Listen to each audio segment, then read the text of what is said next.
네, 일단 중국 전 지역에서 지금 이 마스크가 제일 귀합니다.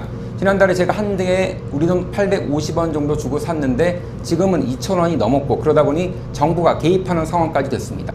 오늘 기자회견에서도 기자들에게 마스크를 쓰지 말라고 했는데 이런 것 또한 안전만 강조하면서 불리한 정보는 통제하려는 중국식 대처의 한 부분이 아닌가, 이런 비판도 나오고 있습니다.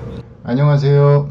방금 보신 영상처럼 중국에서 마스크 품귀 현상이 일어나고 있고, 국내에선 작년 초부터 마스크 판매량이 급속도로 증가하는 것과 더불어 미세먼지를 사회적 재난으로 규정하여 적극적인 대책이 필요하다는 주장이 나오고 있어서 오늘은 마스크 관련주를 매출 비중 순으로 알아보도록 하겠습니다. 지금 보시는 차트는 KM인데요. KM은 쿠팡의 자체 브랜드 탐사 마스크를 ODM 방식으로 공급하고 있고요. 쿠팡 내 판매량에서 1위를 차지하고 있습니다. 이로 인해 마스크 매출 비율이 12.61%를 차지하는 KM 마스크 매출액은 2017년에 8억을 했고요.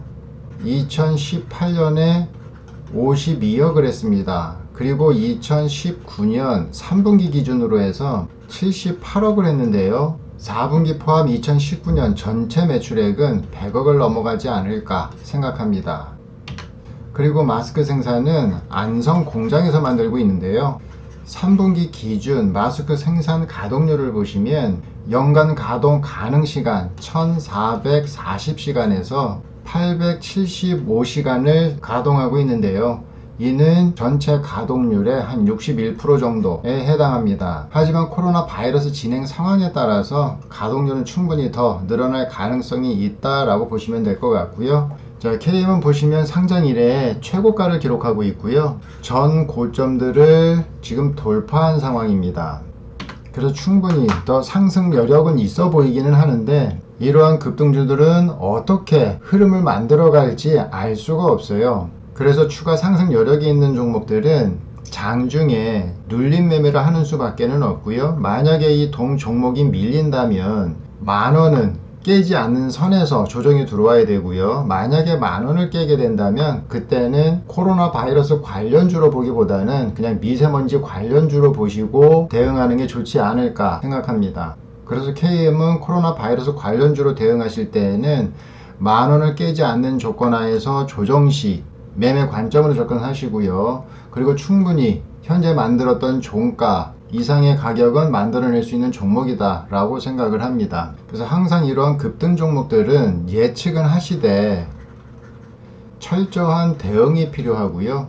대응에 서투르신 분들은 각별히 조심해야 되는 종목이라고 보시면 될 것 같습니다.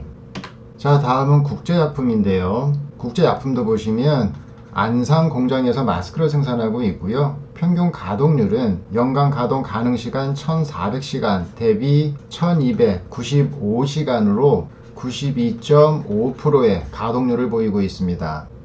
차트도 보시면 20일날 전체적으로 마스크 관련주들이 움직였는데요. 요날이 20일이고, 그리고 한번 쉬었다가 매물대를 넘어갈 때 매물대에서 시가를 형성하고 급등하는 모습이 나왔죠. 그리고 매물대에서 또 한 차례 쉬는 모습이 나왔습니다. 그래서 국제약품 같은 경우에는 한번 급등하고 쉬어가고 매물대에서 시가 시작하고 한번 급등하고 쉬어가고, 만약 그 다음날 또 이 매물대에서 시가를 형성한다면 추가적으로 한 차례 더 급등이 나올 가능성이 있어 보이고요. 만약에 이 매물대를 넘어서지 못하고 눌리는 모습이 나오면 이 장대 양봉의 중간값을 기준으로 해서 조정시 매매 관점으로 접근하시면 되지 않을까 생각합니다. 자, 그 다음에 웰크론을 보시면은요, 웰크론 같은 경우는 헬스케어 용품으로 생리대, 그 다음에 뭐 기능성 화장품, 그 다음에 뭐 마스크 등을 포함해서 매출 비중이 4.11% 정도밖에 되지는 않습니다. 비중이 매우 작은데요. 그래도 마스크를 생산하고 있어서 마스크 관련주로 급등하는 모습을 보였는데요. 자, 웰크론도 보시면 20일날 23%에 가까운 급등세를 보였고요. 그 다음에 3거래일 동안 조정을 보이고 있는데요. 코로나 바이러스에 관련된 이슈가 잦아들지 않는 한 웰크론도 충분히 이 5,000원을 넘어서는 급등이 나올 수 있는 종목이지 않을까 라는 생각이 듭니다. 그래서 웰크론도 좀 관심 있게 보시고요.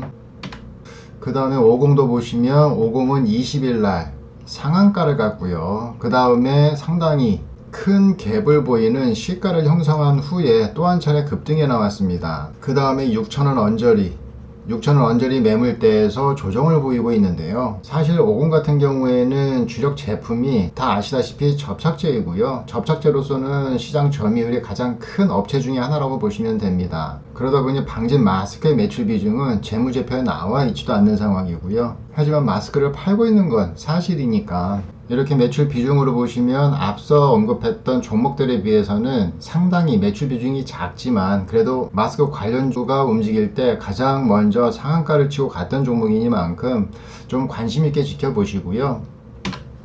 동 종목 같은 경우에는 추가적으로 조정 시 최소한 5,000원은 지켜야 되지 않을까 라는 생각이 들고요. 매물대를 넘어서 급등하는 모습이 나온다면 장중 눌림목을 이용한 매매를 이용하시고요. 그렇지 않고 조정이 들어온다면 5,000원 언저리에서 접근해 볼 만한 종목이지 않을까 라는 생각이 듭니다. 이거 말고도 마스크 관련주는 모나리자, 보령제약, 동국제약, 유한양행 상당히 많습니다. 그 중에서 매출 비중이 큰 종목들만 몇 가지 정리해 보았는데요. 사실 이런 급등주 같은 경우에는 특별한 매매법은 없고요. 무엇보다도 여러분이 갖고 있는 매매 원칙을 철저히 지켜야 수익이 나는 종목이라고 보시면 될 것 같습니다. 오늘 제가 준비한 건 여기까지입니다. 끝까지 시청해주셔서 감사드리고요. 구독과 좋아요 눌러주시면 감사하겠습니다.